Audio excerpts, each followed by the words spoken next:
आपातकाल की 50वीं वर्षगांठ पर लोकतंत्र सेनानी संघ की 3 सूत्रीय मांग, 5 जून को दिल्ली विधानसभा पर उपवास।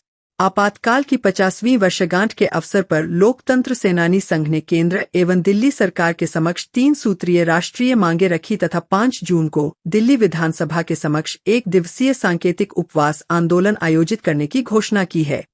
संघ ने कहा कि वर्ष 1975 में लगाया गया आपातकाल भारतीय लोकतंत्र के इतिहास का एक अत्यंत दमनकारी कालखंड था, जिसकी स्मृतियां आज भी हजारों परिवारों के जीवन में जीवित हैं।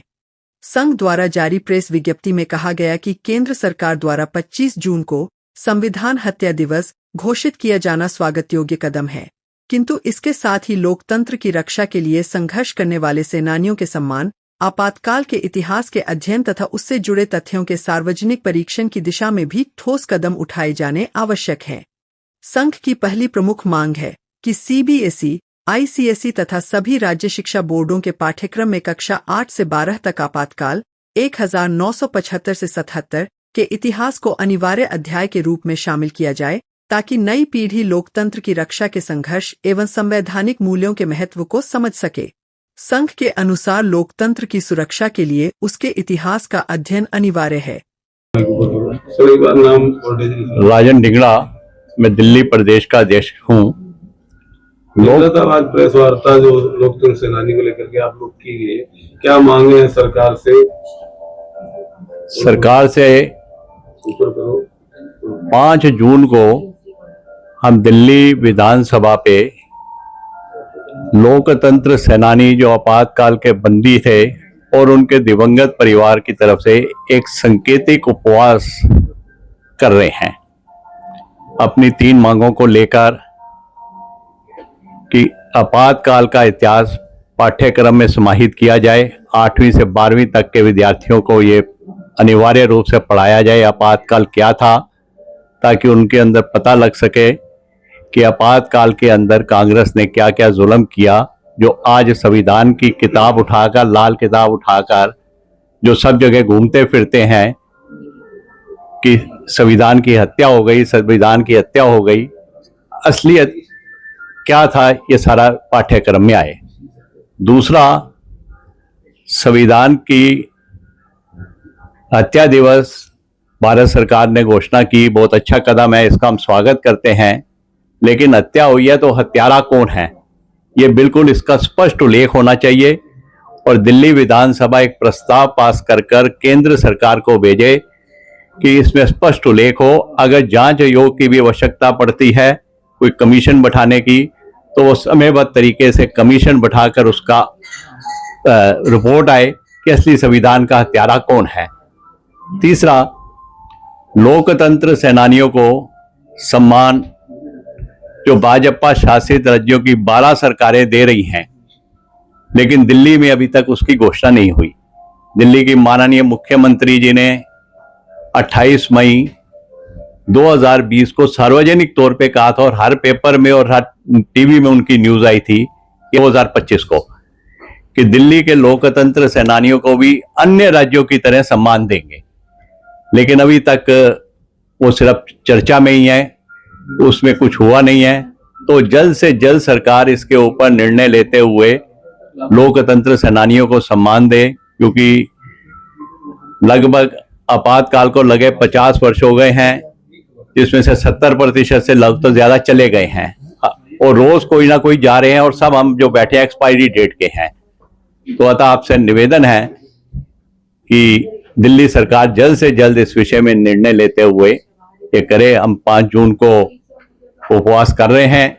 अगर उपवास में के बाद भी अगर हमारा सरकार ने विचार नहीं किया, तो हम आने वाली विधानसभा का जब सेशन शुरू होगा उसके अंदर सांकेतिक उपवास फिर करेंगे और हम इस विषय को अंत तक लेकर जाएंगे, चाहे हमें आत्मदाह करना पड़े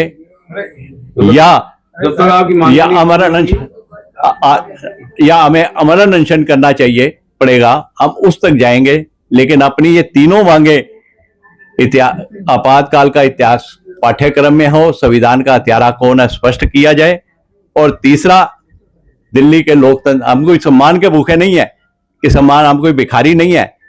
लेकिन जब भाजपा की शासित दूसरी राज्य सरकारें दे रहे हैं तो दिल्ली हमारे साथ सौतेला व्यवहार क्यों कर रहा है? तो इस विषय को लेकर आज हमने ये प्रेस कॉन्फ्रेंस की है। एक्सपीरियंस ये कहता है, जब इलेक्ट्रॉनिक मीडिया और मीडिया जब किसी चीज को हाईलाइट करता है वो काम हो जाता है। ये मेरा एक्सपीरियंस है, कोई ऐसा काम नहीं है जो ना हुआ हो। और जब भी हम जाके टीवी पे कार्यक्रम पे बोलते थे, कुछ चीज डिमांड की या इशारा करते थे, वो काम होता था। क्योंकि आज भी चाहे लोग कुछ भी कहें, सब कोई बड़े से बड़ा नेता क्यों ना हो, और इलेक्ट्रॉनिक मीडिया और मीडिया से बहुत डरता है कि यार ये कहीं मेरे नेगेटिव ना बात कर दे, तो ये डर तो बना हुआ है। तो मैं एक्चुअली सच में ये जो हम आए हैं यहाँ पर आपके पास और आपको बुलाया, आपको प्रश्न किया है, ये सोच के कि आप तो डेमोक्रेसी के स्तंभ हैं, बहुत इम्पोर्टेंट स्तंभ है। हमारी आपसे रिक्वेस्ट ये है, इस सेटअप को इस तरीके से हमारी मदद करें ताकि ये मामला हमारा हल हो जाए। देखो, ये बहुत ही जाति की बात है, जैसे अध्यक्ष जी ने बताया कि हर स्टेट में जहाँ भाजपा की सरकार है वहाँ उनको सब सहूलतें मिल रही हैं, सब कुछ मिल रही है, लेकिन दिल्ली में नहीं है। एक बात मैं और कहना चाहता हूँ, शायद 25 जून को ना 20 जून को हमारी आदरणीय चीफ मिनिस्टर ने वहां पर रेखा जी ने टीवी के सामने कहा 28 मई 2000, 28 मई, हाँ 28 मई 2000 किया हुआ है। ऐसा मेंशन है। तो मतलब कि हम इसको मानता देते हैं और हम इसको जल्दी करेंगे। मतलब जो उन्होंने अपनी बात कही थी उसको लागू कर रहे हैं। हाँ जी, जी बिल्कुल। तो एक हमारा ये कहना है कि जब आपने प्रॉमिस किया था तो लागू करें। तीसरी बात हम ये भी चाहते हैं कि जो हमारी सरकार है केंद्र में, चूंकि दिल्ली जो है यूनियन टेरिटरी है, जो भी ये बात करेंगे तो जब तक उसको ओके नहीं करेंगे इम्प्लीमेंट नहीं होगा। उनसे भी हम यही दरखास्त करना चाहते हैं कि जैसे दूसरी स्टेट्स को दिया जा रहा है ऐसे हमें भी ये मिलना चाहिए, ये प्रावधान लगाना चाहिए। हम जो है ऑलमोस्ट ज्यादातर स्वयंसेवक हैं और बीजेपी के कार्यकर्ता हैं। हम किसी कीमत पे ये कर ही नहीं सकते कि एक शब्द अपने सरकार के खिलाफ बोले, क्योंकि हम जब बचपन में मार खाते थे, संघ में जाते थे और मारते थे, संघ की शाखा लगाते थे, यहाँ भी आके दिक्कत होती थी हमें। कभी वो मूत कर देते थे, कभी पार्क में पानी डालते थे, हम साफ करके तभी शाखा लगाते, कभी नगा नहीं करते थे। तो ये सब मैं कभी कभी मैं सोचता था बचपन में, कभी हमारी विचारधारा की भी सरकार आएगी तो मैं समझता, मेरा जहाँ तक ख्याल है, मैं दुनिया का सबसे खुशनसीब इंसान हूँ जिसने ये सोचा और मेरे सामने आंखों के सामने ये काम हो गया। तो मैं तो इतना खुश हूँ। नाम बताइएगा। मेरा नाम ओपी बब्बर है। मैं 3 बार एमएलए, 1 बार मेट्रोपॉलिटन काउंसिल, 2 बार कॉर्पोरेशन का मेंबर रहा हूँ और बीजेपी का चैनल। प्रेस वार्ता रखी है ये लोकतंत्र सेनानी संघ को लेकर के, क्या मांगे है और सरकार क्या चाहती है? एक्चुअली क्या है, हमारी मांग बहुत सिंपल है। हम ये चाहते हैं जो भाजपा सरकार जहाँ जहाँ है वहाँ जो सहूलत दी जा रही है लोकतंत्र सेनानियों को, वो सेम हमें भी मिलनी चाहिए। हमें क्यों इग्नोर किया जा रहा है?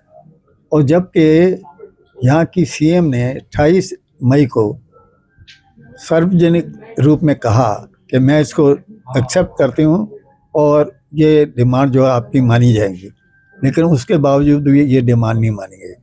इसके साथ मैं केंद्र सरकार से भी प्रार्थना करना चाहता हूँ कि आप दिल्ली सरकार को कहें कि वो रेजोल्यूशन पास करके आपके पास भेजें और इसको आप ओके करें, क्योंकि ये यूनियन टेरिटरी है तो दिल्ली सरकार अपने आप इसको नहीं कर सकती। तो ये मेन चीज़ तो है ये। बाकी अध्यक्ष जी ने आपको बताया, एक हम ये चाहते हैं, इमरजेंसी में हमने कभी किसी को पूछते हैं तो बच्चों को पता ही कुछ है, उसका पता लगे। इमरजेंसी का हत्यारा कौन है उसका पता लगे। इसी तरीके से हमारी लगातार तीसरी डिमांड है कि पाठ्यक्रम में शामिल किया जाए ताकि सब लोगों को, बच्चों को ज्ञान हो क्या इमरजेंसी है। ये 3 डिमांड है हमारी। और मेरी सिर्फ फिर से आपसे प्रार्थना, ये तो रिकॉर्ड ना करना, कि आप कृपा करके, आप बहुत महान है, आप डेमोक्रेटिक ये स्तंभ है, इस काम को इस तरीके से रखाइए ताकि ये काम चल जाए और हम आपके बहुत आभारी रहेंगे और आपका धन्यवाद करने आएंगे। ठीक गांधी के खिलाफ लेक्चर कर रहे थे, जबकि मैं कभी दूध के बूथ में कभी गया ही नहीं, सब झूठा चार्ज करके तो बंद कर दिया। और ये बात रही कि वो जो पुलिस ऑफिसर था वो थोड़ा ज़्यादा ही अच्छा था, ऐसा मुझे लगता है। अच्छा। वो मेरे साथ जैसे मेरी गाड़ी गई तो मोटरसाइकिल लेके वो भी जेल तक पहुंचा, अच्छा। तब मेरे बाई बाई करके गया। जब वहाँ तक मतलब। हाँ, वहाँ आया और पहले उसने मुझे लंच करवाया, फिर वहाँ छोड़ाया मुझे। अच्छा, आप उस समय कॉर्पोरेटर भी थे? मैं कॉर्पोरेटर निगम में थे आप? जी जी।